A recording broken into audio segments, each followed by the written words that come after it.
Hey everyone, it's Norm Farrar, aka the Beard Guy here, and welcome to another Lunch with Norm, the Amazon FBA and e-commerce podcast. All right, in today's episode, we're going to be talking about expanding to Europe through partnerships. We're going to find out why you should expand to Europe, which is the main hurdles for Amazon sellers, and what are the easiest markets to get started with. All right, welcome to another Lunch with Norm, the Amazon FBA and e-commerce podcast. Lunch with Norm. Lunch with Norm. Lunch with Norm.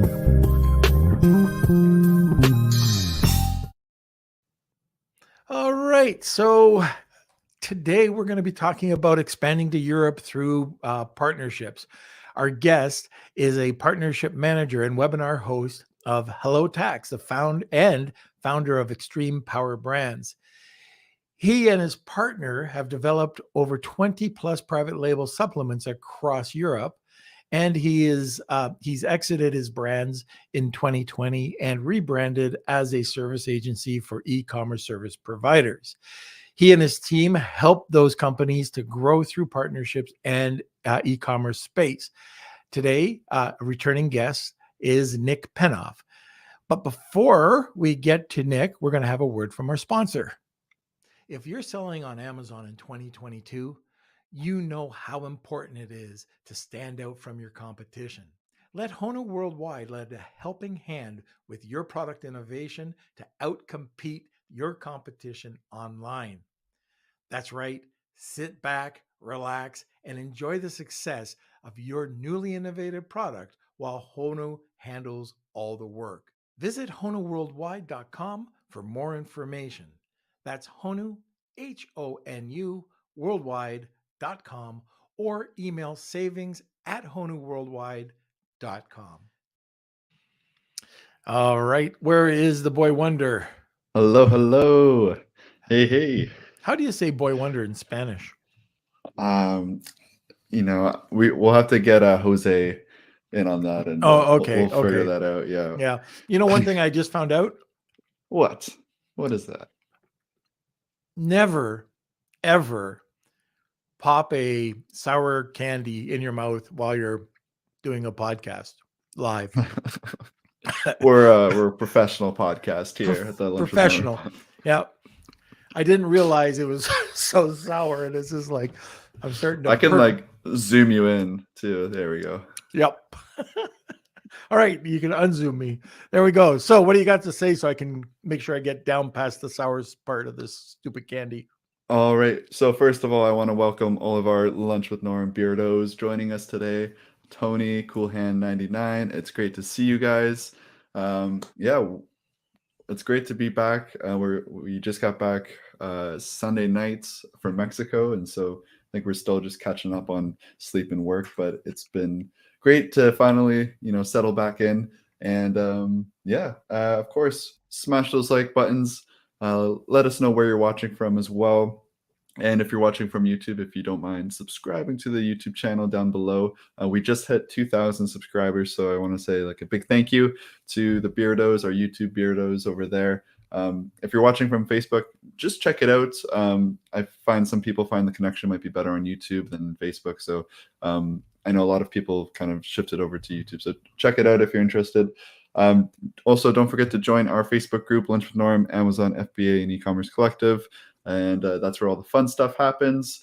And also, we should mention Sean Hart's event that's happening tomorrow, June 16th. So right, yeah, and that's actually, I think there's a what are they? It's the 31 hacks that they're going to be covering, which is kind of cool. But make sure you post that, Kels, because I've bumped into Sean so many times over the last 2 months, and the stuff he's got is really great. In fact, I've hired their team to be doing some marketing for our brands, so I highly recommend it. We're going to be putting the information into our post, into our group.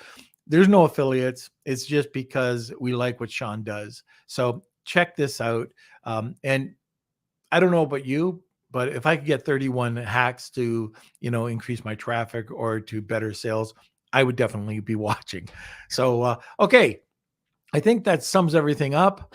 Kelsey, you can go back to sleep. I think I can take it here like you normally do. There we go.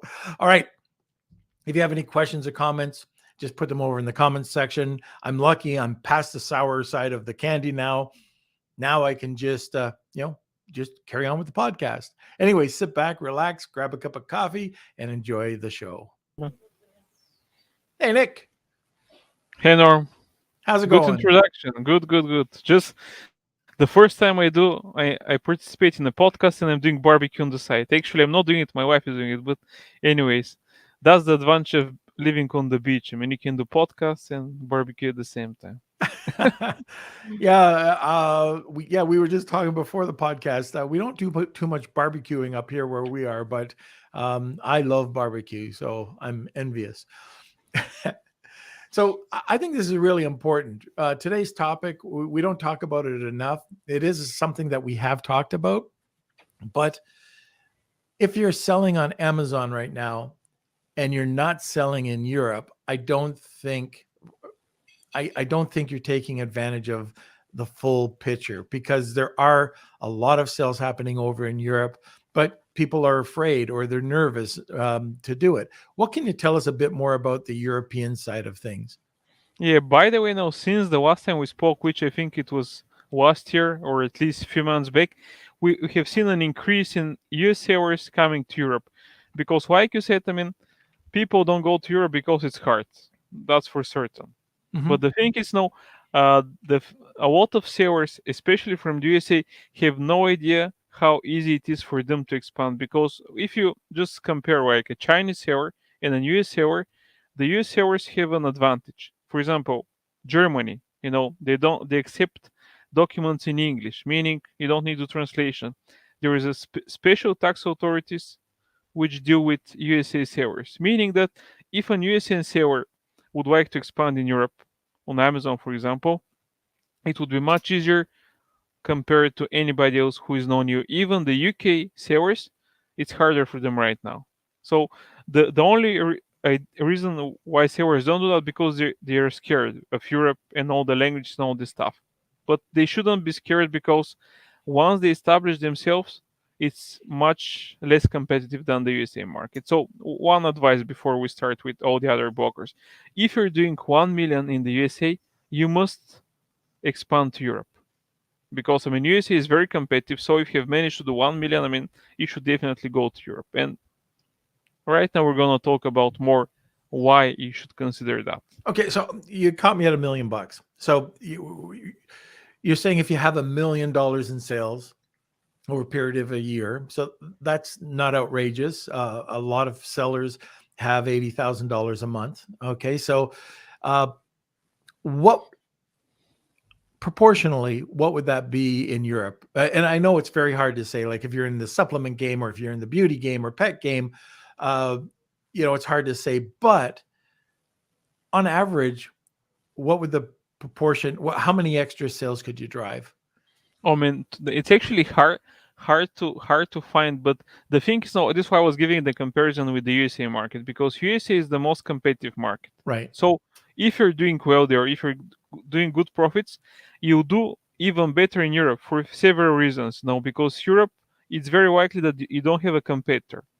If you have one, I mean, they would not have as many as you have in the USA. So you might be doing less sales at the beginning until you fine tune the translations and all the localization stuff. But I guarantee you that you have higher profit, and that's for sure, because a lot of sellers just don't go to Europe. That's a fact. I mean, a lot of them give up, and sometimes the reason is Amazon, because what Amazon does a lot of times, because Amazon make money from the fees. So they recruit a US seller or any non-US seller, and they tell them, okay, come to Europe, set up the PAN-EU package. And the PAN-EU package means 5 or 7 VAT registrations, which is bullshit. I mean, you shouldn't listen to them. Why should you do 5 or 7 VAT registrations, which would take few months, and some would be ready before the other? So that's the thing which a lot of sellers do wrong, because of course Amazon makes money on the fee, so they just care about that. You should always start small. You should just select Germany as your base in Europe, because Germany, like I mentioned earlier, they accept documents in English. They're the biggest Amazon market after the USA one. Some are saying it's Japan, but let's say it's Germany. Their central location in Europe, and guess what? I mean, you can use one VAT in Germany, you can set up Amazon FBA, and you can deliver and sell on all the Amazon markets in Europe from Germany. And in a way, what you should be doing, that's what I advise everybody, all my partners, all our clients, everybody. Start with Germany, set up the base there, start selling on all the markets, and you start the ABCD testing campaign. You start to France. If you need to fine tune your campaigns, your listings, everything, nobody goes perfect from the beginning. So once you see that you're selling very well in a certain market, then it would make sense to set up fulfillment in the FBA in France, for example, and set up the VAT. So start small and go step by step, expand like an octopus across Europe. We used to have like a very famous series in Europe. It was called Octopus, which is for the Italian mafia, but it's the same stuff. You need to start with small steps and expand everywhere. But that's the way you should do it. So if you've got a product and you go to Germany or you go expand out to France, every time you expand out, you have to change the labels. So you've got, let's say, for example, soap. Okay, I have the labels in English, but if I go to Germany, do I have to change it to German, or do I have to go to Yeah, French? always. Yeah, I mean, always you need to change the labels because now Europeans are Europeans. I mean, you Yeah. cannot sell a product in German label to French and vice versa. But this is now why I have a large partner network. So health taxes we cover the VAT, but the sellers would need product compliance, which means certificates, labeling, also translations, which is another thing, and of course customs and logistics. So all the things that you need in Europe, we do that for our partners because we know from experience you need 5 things are the top blockers. The first one is translations. A lot of companies, even Google, use translation to, for example, for their marketplace in Sweden last year, and everything was wrong. So translation is the most important, because if your translation sucks, nobody's gonna buy that. I know from translation agencies, partners in the States, they even tell me, you need to localize the translation from state to state in the USA for the same language, for US brands to the UK, and in Europe it's even more important because of different languages. So you need to get the translations right. Then, second, VAT. Without VAT, you cannot sell in Europe. Amazon is going to allow you to do anything, so you have no choice. But here, instead of doing what Amazon requires you to register multiple VATs, just do one. Do it Germany or Italy or UK. I mean, Germany should be option number 1 for the reasons that I explained earlier. Then, customs. Now, we have a customs partner. The customs partner helps you import the stuff to Europe and allows you to move all your stock to Amazon FBA. And then, of course, the last part is the logistics, which would be covered through Amazon FBA if you're using Amazon FBA. If you're not using Amazon FBA, there is one additional thing that you need to do, which is called the one-stop shop. One-stop shop is actually a new VAT regime since last year, which allows you to have one VAT registration and one-stop shop registration. The one-stop shop registration allows you to hold stock in one market and deliver to any B2C client across Europe, and you pay taxes just in the country where you have the VAT in the one-stop shop. So instead of having 27 VAT registration as it was required like a year and a half ago, you just need one VAT, one OSS. So the summary is, it's much easier right now to expand to Europe. So actually now is the time, because a lot of sellers still think it's hard, but actually it's easier right now compared to before. And what about, you said you have to have VAT, and I agree with that, but there is an exemption, right? And I don't know if this is the correct amount, but I know in Canada, if you haven't sold over $80,000, it's once you hit a threshold of $80,000, then you have to register. Is that correct? It used to be like that, but it was for EU-based companies. For non-EUs, if you hold stock, and actually there is 2 reasons why you need to set up VAT. The first reason is you hold stock in any market in Europe, and you start you get the VAT when you start storing the first product. The second option used to be when you hit a threshold per country. So that was eliminated last year. It used to be different for each market. So it was 100K for Germany, it was 35 for Bulgaria, it was 50. I even forgot. And it was much harder because our software was tracking your sales and it was notifying you. And what the EU may actually did last year is they eliminated the threshold. So right now, you always need to have the VAT. And then once you hit 10,000 euro, you have two options. You can register the one-stop shop. This is, of course, if you're outside of Amazon. If you're in Amazon, you shouldn't worry about that because Amazon is gonna be using their one-stop shop number and they're gonna deliver to the end clients. So Okay. the threshold is not something that you should worry about anymore. All right. So out to the listeners, if you are not in the UA or the EU market, what's stopping you from going over there right now? I'm kind of curious on what the reasons are. And if you have and you successfully have done it, are you happy? I'd like to hear about that. And by the way, I know we're going to be doing a Wheel of Kelsey today, and Nick has got a really fantastic giveaway for one lucky winner today. So we'll be talking about that shortly. So the considerations of going over to Europe. Let's go through those. What are the steps or what are the things that you have to consider before you go over? Is there a sales threshold? Is there whatever it is? What is it, Nick, that you need to know before you head over overseas? Yeah, I mean the first thing is you need to have a product. So if you That's have a good idea. I mean, if you don't have a product, you need to develop one. I have a partner who does that. If you have the product, you need to do product research. I'm sure you know plenty of companies that. A close partner of mine is Zongur, they do that. But there is plenty more. So you need to see your competition in Europe.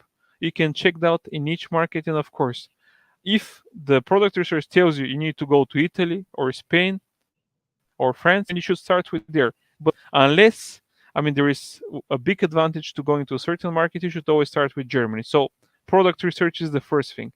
Second thing is product compliance.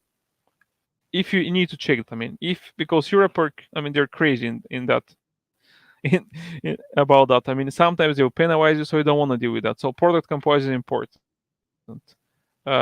Then VAT. Once you decide to sell, you need to set up the VAT, which takes 2 to 3 months. Like I said, US sellers have an advantage because there's a special tax authority in Germany which does that. So, and then the last part is customs. And sometimes customs and logistics is the same. If we're talking about Amazon, customs help you to import the stock. And if you're selling outside of Amazon, you need a logistics partner so they can make the deliveries to the clients. But of course, some sellers do Amazon and Shopify as well. So if you do that, you use the Amazon FBA for Amazon, and you need a fulfillment partner for Shopify. And right. And I think that's the step. Actually, you know what? I missed an important step between VAT and customs. Once you start setting up the VAT, the thing that you should do in the meantime is the translations. You should translate your listings. If you start with one market, you should do that. If you start with multiple ones, you should do that as well. And of course, we have several partners who help with that. And all of them don't use software and AI. AI is bullshit for that.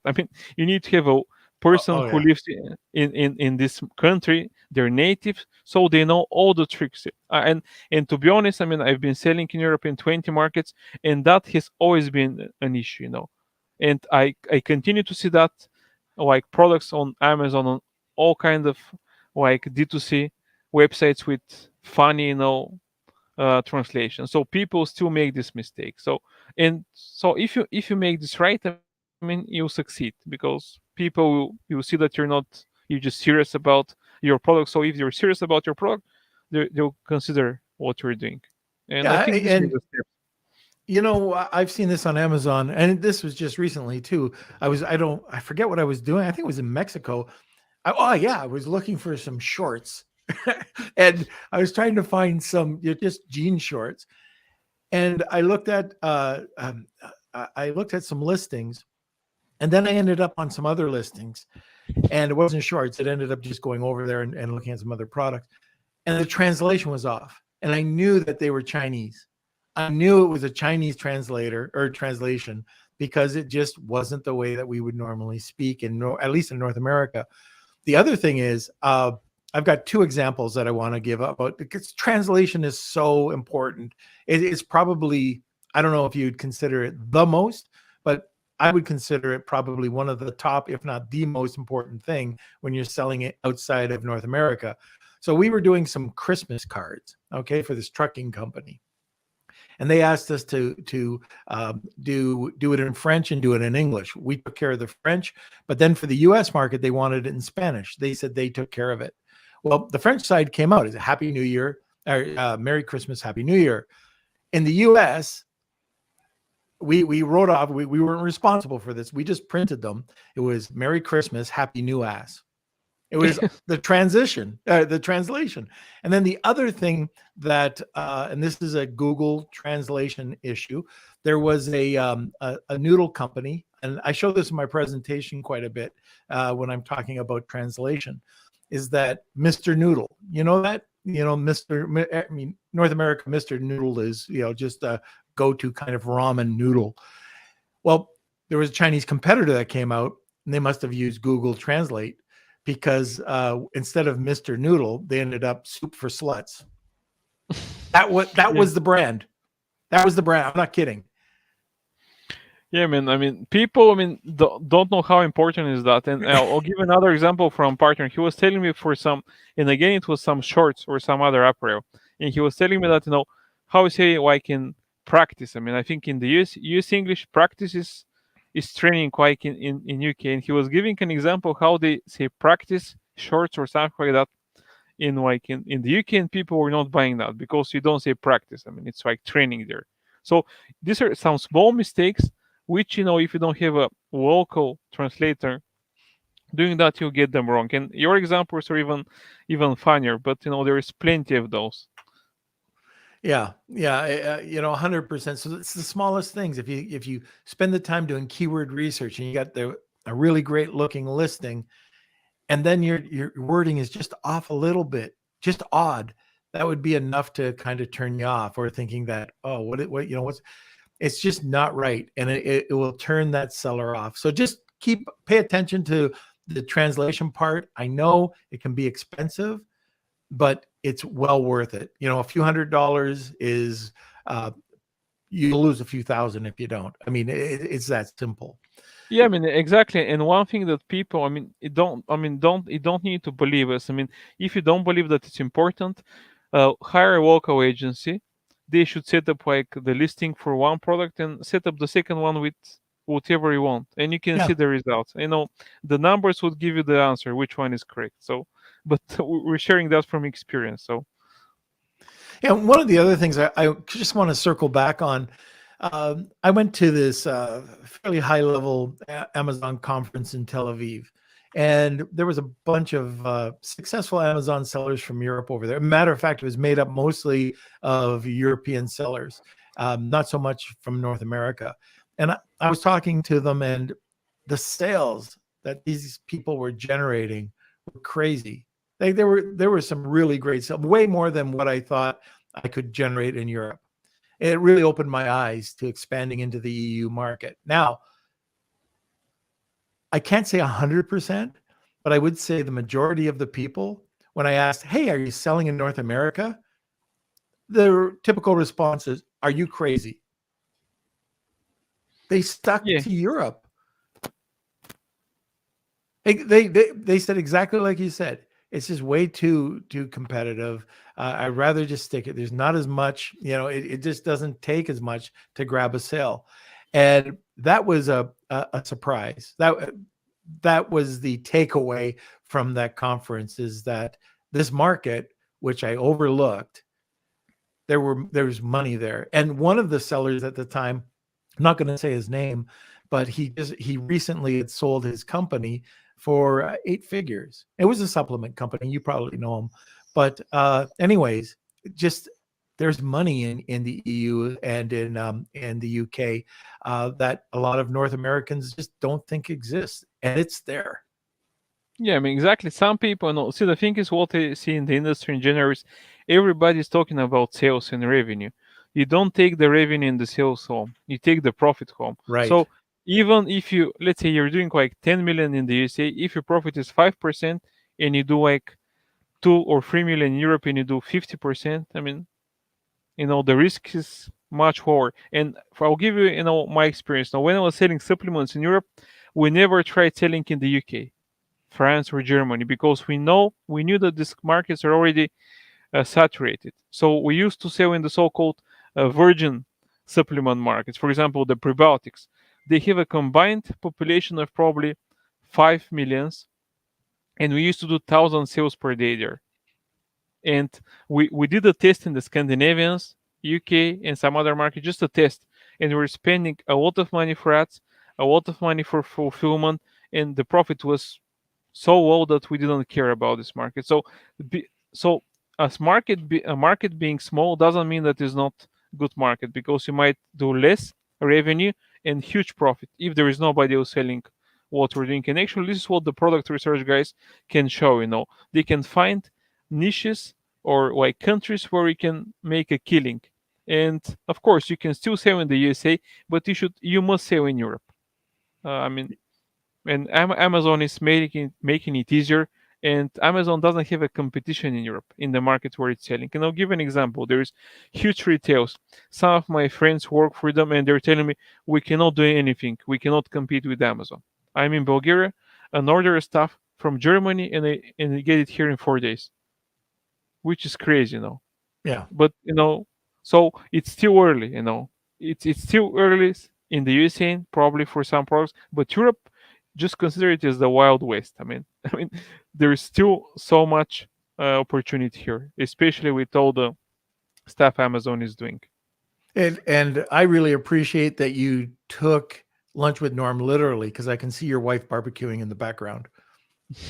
No, actually, she's having a rest. No, I can switch my location because it was very sunny. So No, yeah. don't do that. Don't do that. It's okay. Yeah, I'm not joking, but see, I had like the natural whitening, but it's white on spots, so I need to switch to the other place. But see, I'm a remote junk, If I can do the podcast from the beach, but the connection is not stable, so I do it from my porch. Well, it's getting that time where I just want to invite everybody to enter the giveaway today. Hashtag Wheel of Kelsey, or tag 2 people and you get a second entry. Nick, we've got a fantastic, I mean, you outdid yourself this time, but you want to just talk a little bit about what you're providing?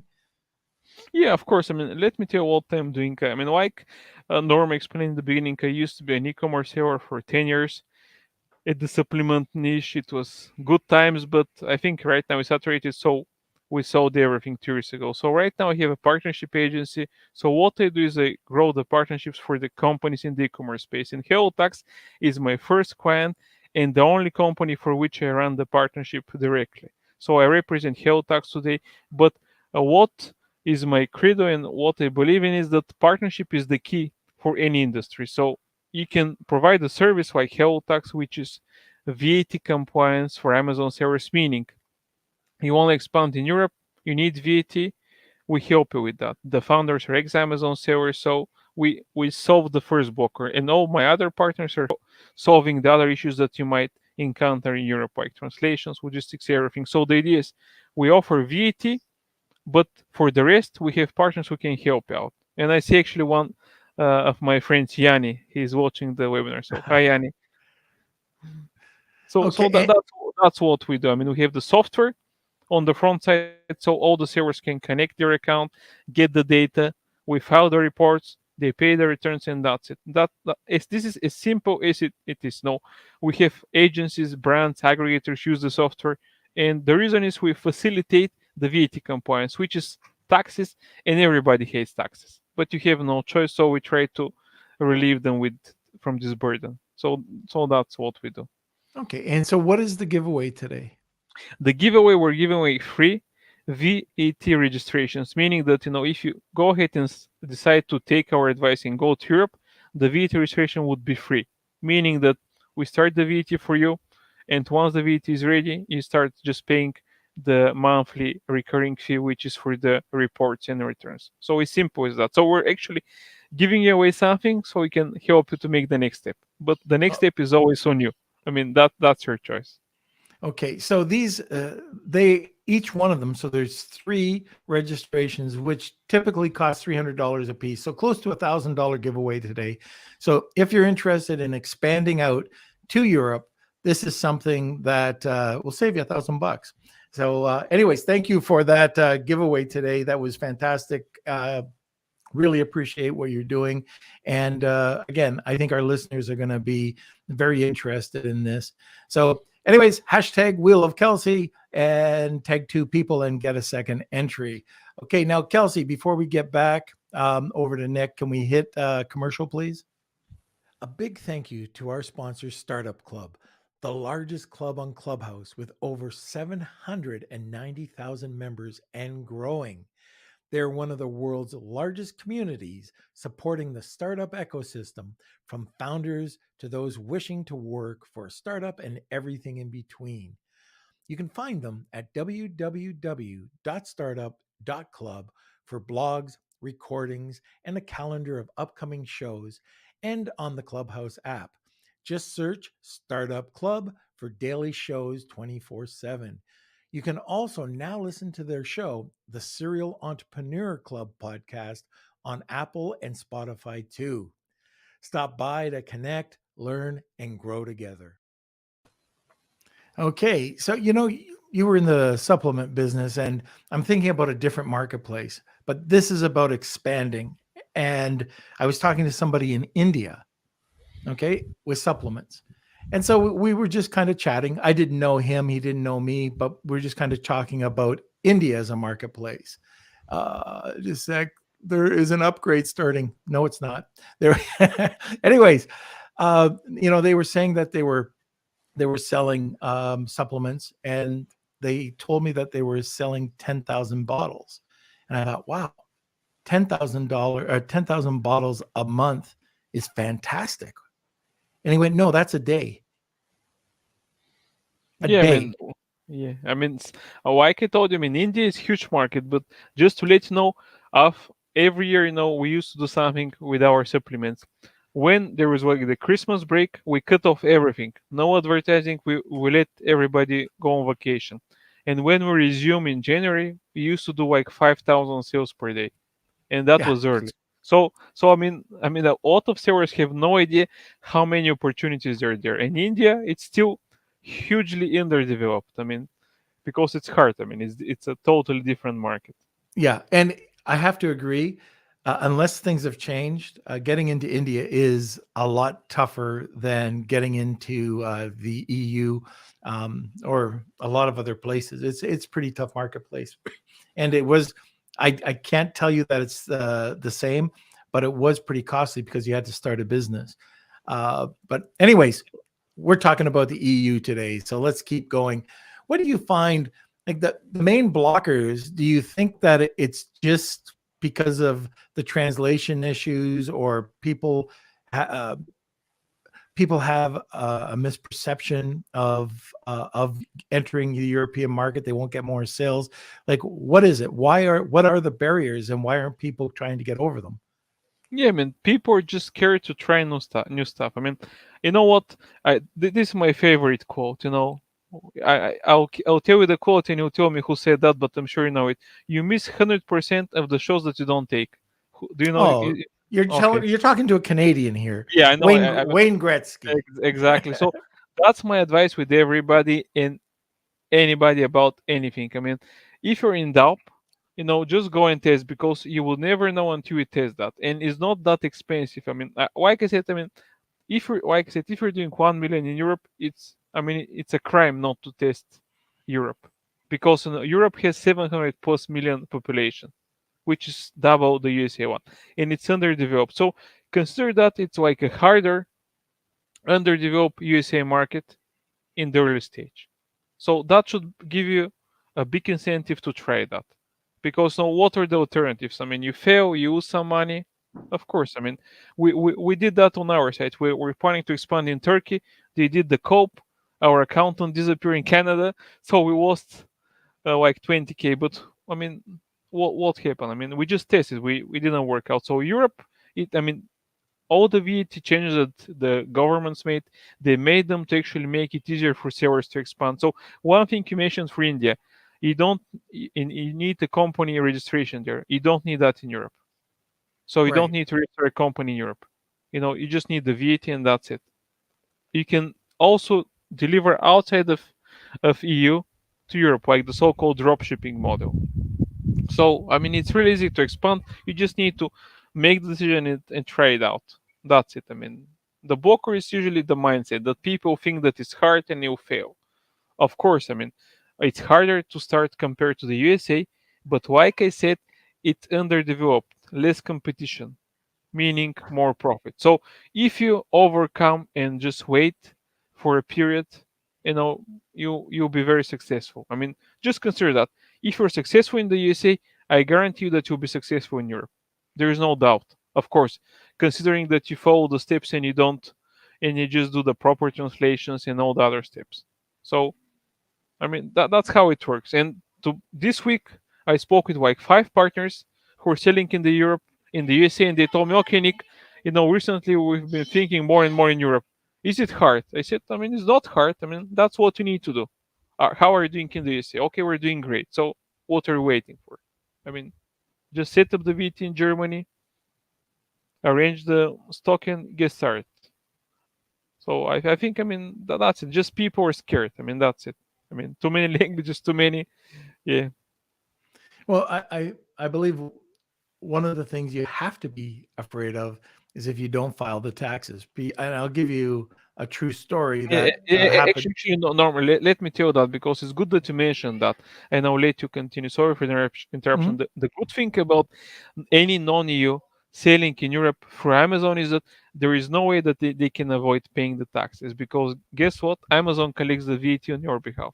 So your only responsibility is filing the report, which is what Hello Tax does. So I mean, it was applied in a way because of a lot of Chinese sellers who used to burn company and disappear without paying the VAT. So right now, Amazon is the so-called dim supplier, meaning they collect the VAT and they pay that to the tax authority. So you would not be able to miss the payment because you have no choice. They collect that on your behalf, which is actually making it even easier for sellers. And that was not how it used to be like a year.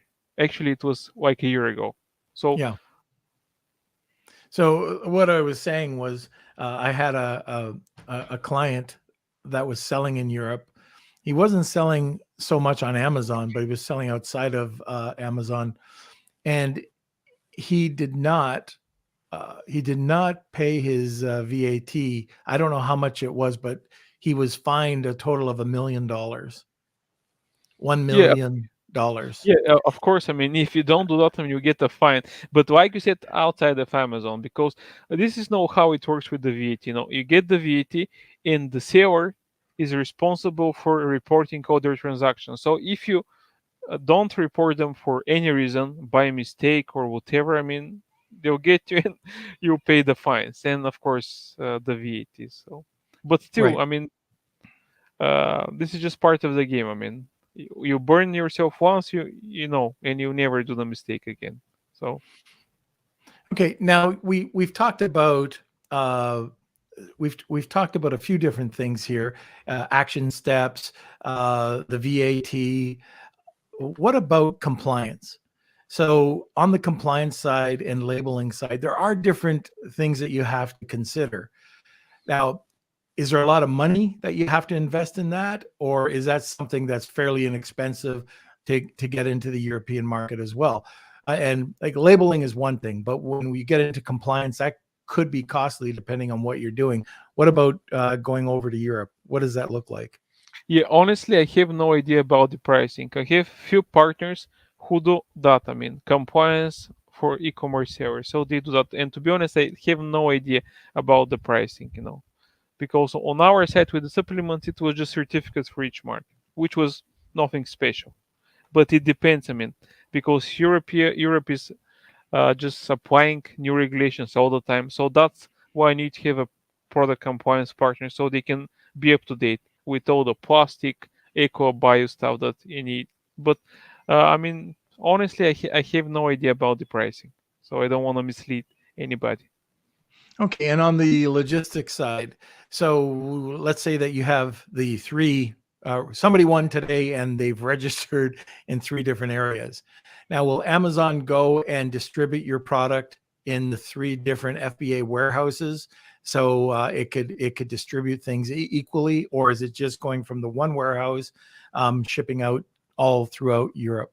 Exactly. No, when you do the easy option that we discussed at the beginning, one FBA in Germany, then all the deliveries would be made from the Amazon FBA to the clients across Europe. Of course, shipping would be more expensive, but you eliminate the need of multiple VATs because the alternative would be setting up the panio with storing your goods in multiple FBA locations across Europe. Of course, cheaper delivery, quicker delivery, but still, you must register for VAT in advance, regardless of how successful your sales are. So at the beginning, you should just do a little, you should pay a little more for shipping because you need to test. I mean, that's the right way. I mean, you shouldn't make assumptions that you know that you'll do great. Of course, if you're a huge company, even if for a huge company, it's a mistake because you need to test the market and then you can expand. I mean, let's talk about the process of going from, all right, I have a SKU in North America, selling on .com, getting over to the EU. I mean, it's not just hitting the global freight and now you're selling in Europe. Like, what are the steps to actually getting the product from sellercentral.com over to EU? What do you have to do? Do you have to go ahead?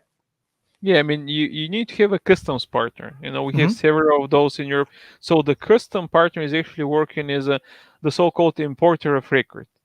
They're actually importing your goods on your behalf, and they're actually making all the customs related registrations, whatever is required to actually move your stock from the USA or wherever you're based to the Amazon FBA. So there is a company which is doing that for you. Sometimes on their behalf, sometimes they issue the so-called IORI number, and you do that yourself. But you need to have a customs partner for that. And you're keeping the same ASIN, correct? Oh, see, I'm not sure about that because you know the thing is, I've never sold on Amazon. So, I mean, if you're asking me for Amazon-related stuff, I'm not an expert there. All right. Yeah, and I believe you do. So I just wanted to clarify that. Anyways, let me see here. And I know you help sellers expand into Europe. We've already touched on that. Are there any other little tips before we get into questions that you could provide our listeners? Yeah, I mean, tips are to find a list of trusted partners, in Europe, because I mean, it's not, the wrong thing is to wait for something to happen and then to look for partners. So you should have like the partners that I mentioned earlier, plus trademark partners. I mean, there is like a list of partners, but I'm sure Norm has a lot of that they can recommend. But just have a trusted partners that you can go to whenever you need something, because otherwise, I mean, people usually wait for something to go wrong and to do that. So you should be prepared. Do research. There is so many.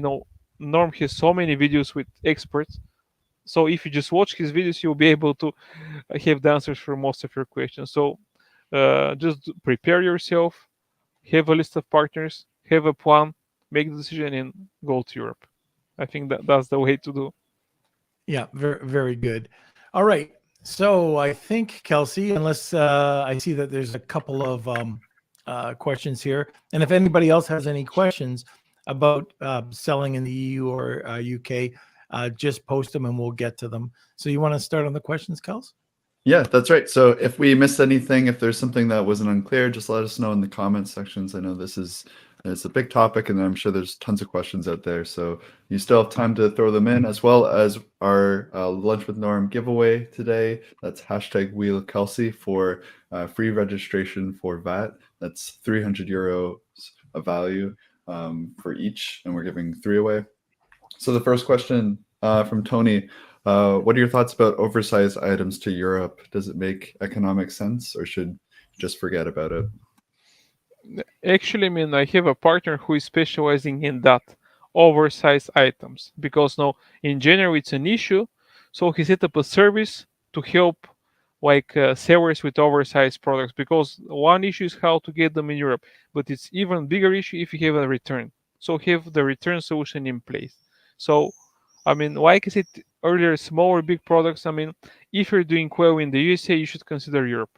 So an oversized item in Europe might be selling for actually more than you're selling that in the USA. So of course it makes sense, but of course you need to do a product research for that.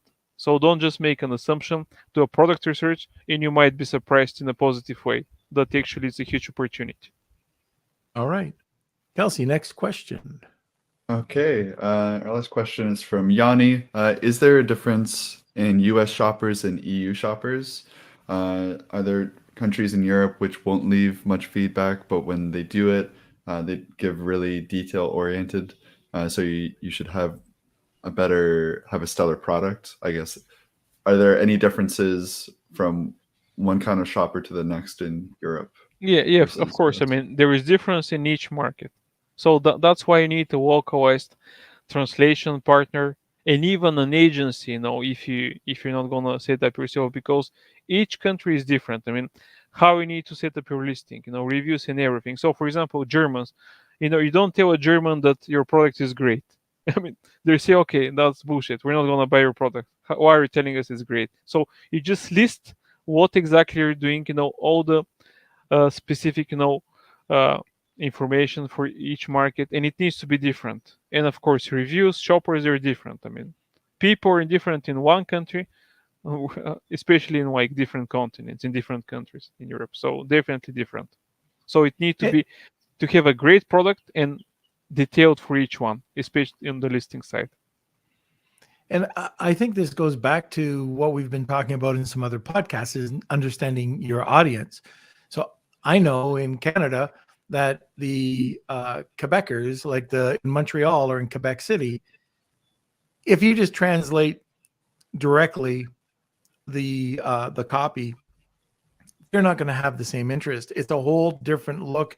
It's a whole different culture that they're looking for. This goes right back even to images, but it's a bit more liberal. It's a bit more chic than, very conservative Ontario or where I am here in Toronto. And then that goes to the audience, like each audience, like France might be different. It will be different than Germany, just like you're saying. So research is key and understanding your audience. Just like if I'm selling to Mutters, my soap, that's going to be different than if I'm selling to, a certain type of person who's buying it because they want to have a natural whole wellness type of product.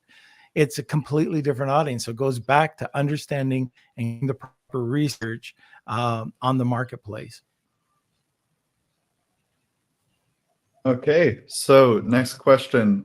This is from Nicholas. It's a big one. In Europe, there are different VAT rates in every country. My understanding is that if you're registered in one country and you're selling under 10K a year, VAT will always be collected in that country. Which country has the lowest rate and which country has the lowest VAT registration fee or the simplest registration process if a seller wants to do it themselves? Okay. So just to answer one by one the question. So let's say, I mean, the important thing for being VAT registered is if you store goods in a market. So if you store good in any market, one or more, you need VAT. So it doesn't matter if you sell €1 or 1 billion euros. So then the second thing is, if you're a US based company, if you, let's say, have a VAT in your home country, at the moment that you reach €10,000, you're obligated to register for the one-stop shop, and you can make deliveries to everybody across Europe. If you don't do that, and you hit the threshold in other markets, then you would need to do multiple VAT registrations. So that's easier as long as you follow the rules. So that's in regards to the first question. So the lowest rate, I need to check the list, but I know the highest, I think, is Hungary, 27%. Let me just pull the data here. I think it was 19% in one market, but on average, it's around 20% in Europe. So let me just quickly look at the numbers. Okay. Okay, anyways, I cannot find it right now, but it's roughly around 19% is the lowest. I forgot which was the country, but let's say on average is 20%. Okay, Nicholas just told me 19 is in Germany. So Okay. Germany is so actually another reason why you should do that in Germany. And then the other thing is always VAT registration fee. The registration fee doesn't have anything to do with the country, because the fee is the same. That's how it is with Hello Tax and most other companies. The more important question is where it is the easiest to register VAT. Like I said earlier, Germany is one of the easiest ones, Italy as well. And the countries where we get the most registrations are number one, Germany, number two, UK and Italy, because Italy is really easy. And of course, these are good markets. I mean, Germany is the biggest one. UK after Brexit are not that big, but still, if you're an English speaker, I mean, a lot of companies just prefer UK, because right now with the EFN, you can set up the VAT there. If your product is under 150 euro, you can deliver to Europe. You don't need to worry about customs. So Okay. All right. It looks like there's Okay. another question, Kels. Yep. All right. So, how complex is it to deduct VAT on your imports? So, your supplier is in China, your stock will be in Germany. Will you pay, not collect, actually pay VAT in Germany or in wherever the port of entry is? Okay, so this is how it works. I mean, with Hello Tax, we have a software. So this is how it works. You connect your Amazon account, or you import your transaction if it's not Amazon or Shopify. Then, if you have any import transactions, you need to import them there. And then, when the report is filed, the VAT for the import will be deducted from your VAT return. So you pay that in the country where you import, and then you need to report that in the VAT, and the VAT import is deducted in the return. Okay. Kels, was that the last question? And that's it. Hey, perfect. Nick, you do a lot of things. One of the best things that you probably do is connecting people. You have a partnership network. So you have a network. We talk about networks here and strategic partners. Hello Tax is one thing, but you've got this incredible group of people that you reach out to, like you said, from the logistics side to compliance to translation. So I think you have a great service. How do people contact you if they want to expand? Yeah, I mean, LinkedIn is the place where anybody can get in touch with me. And right now we're talking about Europe, but like Norm said, no, my network covers everywhere. So if you need to expand anywhere, I mean, I have a partner who can help out. If for some reason I don't have a partner who can help out, I do the following. I email 5 guys, and in the next 1 hour, I'll find somebody for you. So, but we do that because, like Norm said, partners and connections is the most important thing. Because if you think that you know everything, I mean, you're done. I mean, you should be always open to learning new stuff, meeting new people, and of course, if you don't know, ask, and you'll find somebody who can help out. And of course, if you can help them out, they'll return the favor eventually. So that's how the industry works in a way. That's why I like actually the e-commerce industry. A lot of people help without asking for anything. We do that as well, of course. We have clients who pay us, but 90% of the time we connect people for free. If you want help, we're not gonna say go away. We'll help. Why don't we do that? So that's how I see things. Okay, very good. All right, if you want to get in on this giveaway today, it's hashtag Wheel of Kelsey, tag 2 people, and you get 2 entries. Before we go to the wheel, let's have a word from our sponsor. The Legion is your go-to community where you can learn, grow, and build your Amazon and e-commerce business. As you know, being an entrepreneur can be lonely. Now you can share struggles, build a network, and celebrate your successes. And guess what? Our community is free. All you have to do is head over to our Facebook group to join. You can also watch us on our YouTube channel at Private Label Legion so you can stay up to date with tips, strategies, and advice from other experts in the industry. Okay, remember one thing. To get all this great information, follow us, subscribe, and ring that bell so you can get automatic notifications. Okay, that's it. We did have one question sneak in, if that's okay. Okay, If we can. yep, Sure, sure. of course. From Nicholas, if your stock is in the UK and product is under 150 euros, you'll collect VAT in the UK until reaching 10K. Is that correct? Actually, it depends. I mean, it depends where are you selling your products, because and depends where your company is based. So let's say if you're non-EU, Amazon is gonna collect your VAT and remit that to the tax authority. So the 150 euro is important for custom related stuff, because if it's under 150 euro, you can make deliveries from the UK to Europe, but this is for Amazon FBA. And in this case, you're not gonna worry about customs. Amazon is gonna collect the VAT and pay that to the tax authority. But it's important here if you're UK based or non-EU based. So there is a question mark here. Okay, great. All right, so I think it's time for the Wheel of Kelsey, and yeah, we can jump into that. So, Nick, get ready. Here we go, the Wheel of Kelsey. It's time for the Wheel of Kelsey.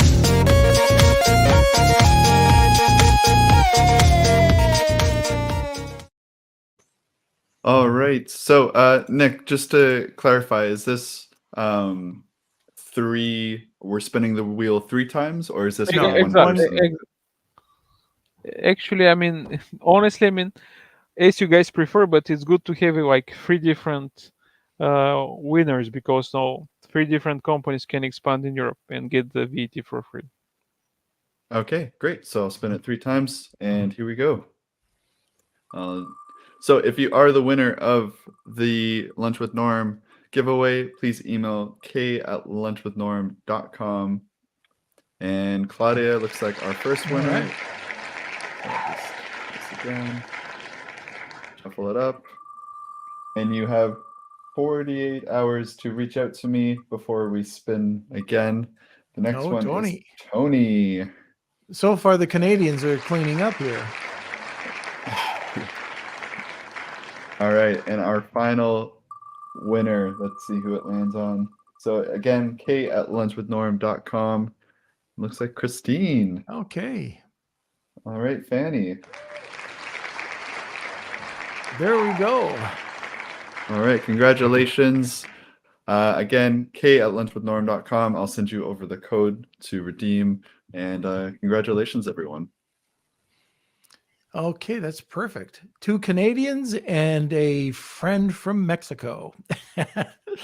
All right, Nick. Well, thanks a lot for coming on and explaining the expansion into the EU market. I think it's very interesting. Like you said, if you're selling $1 million, you're crazy not to go over to Europe and explore those marketplaces. But pleasure having you on.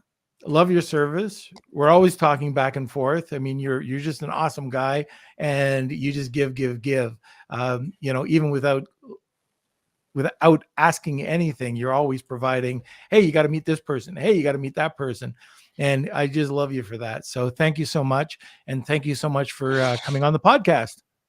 Okay, thanks, Norm, for having me. And just like a summary, last year it was harder to expand. Now it's easier, and we connect people because we like to add value to our network and help our friends. So do that as well, guys, and enjoy the rest of the day and the evening for the guys in Europe. So And thanks go again, enjoy your Norm. barbecue. Yeah, we'll do that. I probably missed it, Yeah. Thanks, Norm. Okay, we'll see you later. All right, everybody. So I hope you enjoyed that show today. I think it is very important and it's timely. Like Nick said, it's so much easier to expand this year than it was the last couple of years. Kelsey, where are you? Hello. Yes, great episode. And I have to say, Nick is just such a nice guy.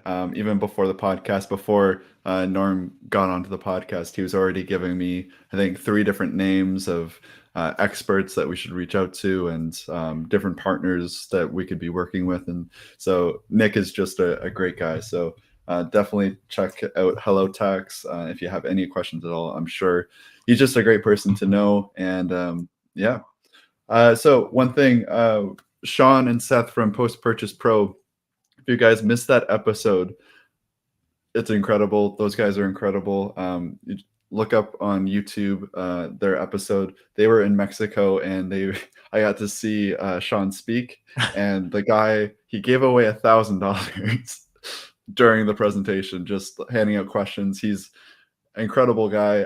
I think I haven't seen a group so excited about like a conference or a presentation than those people watching Sean. So they're doing an event tomorrow. Check it out. Use this link to sign up. It's Sean and Seth. They're going over 31 hacks for your Amazon business. And just to go over a couple of points, a few of the topics, they're going to be talking about conversion boosters, pricing hacks, how to spy on your competition, free external traffic. So check it out. It's happening tomorrow, June 16th. All the information is in this link. So, but anyways, as we close out today's episode, make sure you smash those like buttons, give us a thumbs up. I even added a nice little orange thumbs up button on YouTube, so you can click that button, and that helps us out. Also, we are a podcast, so if you are on Spotify or Apple Podcasts, make sure you follow us there. Give us a download. That does a lot. Also, if you give us reviews, 5-star, please. That would You can't ask for 5 stars, Kelsey. just give us what you think is a fair response or a fair review to us. Better. And I hope you guys enjoyed today's episode. If you have any topics, questions, email me k@lunchwithnorm.com. And one last thing I'm going to add, I've been playing around with Klaviyo, and we're going to start really trying to ramp up our emails, giving you the absolute best content. So that includes tips, kind of recaps of the episodes happening this week in case you haven't missed it. We're going to be sending out updates when we go live too. So this is for people that are interested in Lunch with Norm and want to get those updates. Of course, we don't want to spam anyone. This is going to be for you guys. So just stay tuned about that. That's something that's happening, and I'm kind of excited about. And yeah, I think that's it. Okay, fantastic. All right. So join us every Monday, Wednesday, and Friday at noon Eastern Standard Time. Thank you for being part of our community. I just noticed when we came back, community is still growing and growing and growing. Engagement is still way, way up there. So we really appreciate it. And once again, thank you. We couldn't do this without you. And we will see you next time. We'll see you on Lunch with